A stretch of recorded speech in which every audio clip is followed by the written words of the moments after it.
Red Bull, of course, leading comfortably now. They've got 82 wins in Formula One. They put some 76 points ahead of Ferrari. Actually, Ferrari, of course, closed in a little bit this weekend because they had two cars finishing to Red Bull's only one. And we're kind of starting to see now, aren't we, a gap between the top three and the rest. McLaren fourth in the constructors, but very poor results here. Daniel Ricciardo finishing 11th, Norris 15th.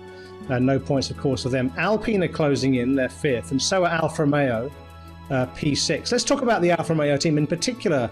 Let's talk about Zhou Guanyu, the Chinese driver from Shanghai, to ninth on the road, gifted eighth by our friend Fernando Alonso, who got a penalty at the end.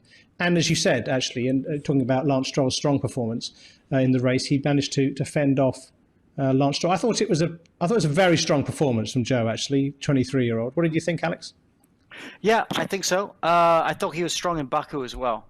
So that's, I think, yeah, he was Baku. Baku, he was strong, wasn't he? Out-qualified Bottas. Okay, he didn't. I don't think he finished the race, but you're seeing some strong performances from Zhou. He's looking a bit more competitive. You know, we talked about it at the beginning of the year. I think about 3 races in, we said about how he's had a really steady start. Nothing spectacular, but steady. I'm not making silly accidents like Tsunoda, to name one person who also made another silly accident on Sunday. But we said he had to build at some point. At some point, he had to get quicker, and he had to out-qualify his teammate and outrace his teammate. And the last 2 races, we suddenly started to see signs of, ooh, a bit more pace here, ooh, looking a bit stronger. So if he can build on that and go on a run, especially during the summer, and build on that and beat his teammate a few more times, then we're going to start really getting excited about him.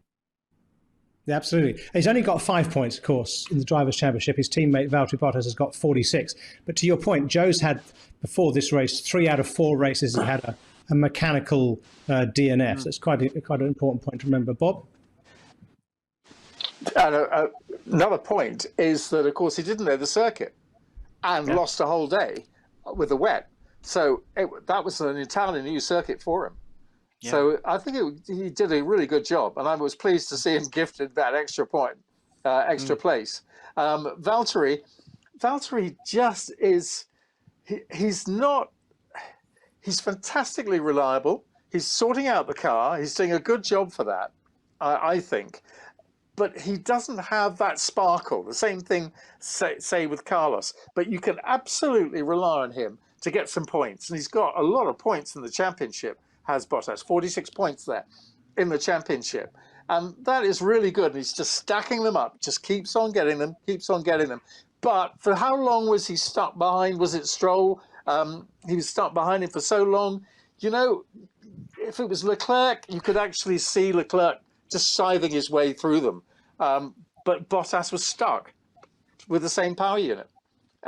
That's the only thing about Valtteri. I mean, I really like Valtteri. Yeah.